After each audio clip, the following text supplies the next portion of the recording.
ঢাকার ধামরায়ে জুয়া খেলার টাকা জোগাড় করতে এসএসসি পরীক্ষার্থী নাহিদা আক্তারকে কুপিয়ে হত্যা করে তারই প্রতিবেশী শামীম ওরফে স্বপন। গত বৃহস্পতিবার সন্ধ্যায় হত্যাকাণ্ড ঘটানোর পর স্বর্ণের দুল ও গলার লকেট লুট করে পালিয়ে যায় তিনি। ঘটনার একদিন পরই অভিযুক্ত শামীমকে লুট করা স্বর্ণালংকার সহ গ্রেপ্তারের পর এ তথ্য জানিয়েছে পুলিশ। নিহত নাহিদা তার নানির সাথে যে বাসায় থাকত তার পাশের কক্ষে সাবলেট হিসেবে ভাড়া থাকত গ্রেপ্তার হওয়া শামীম। এ ঘটনায় শামীমের সর্বোচ্চ শাস্তি নিশ্চিতের দাবি জানিয়েছেন নিহতের স্বজন ও এলাকাবাসী।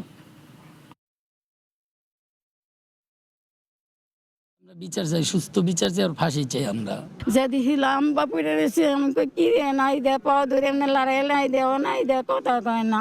অনলাইন জুয়া আসক্তর কারণে সে বিভিন্ন স্থানে টাকা ঋণ হয়ে গেছে, সেই ঋণের টাকার জন্য সে বেপরোয়া হয়ে যায় এবং আগে থেকেই হয়তো তার টার্গেট ছিল যে একে যে কোনোভাবে হয় টাকা নেবে, না হলে টাকা বিনিময়ে না দিলে তাকে হত্যা করবে।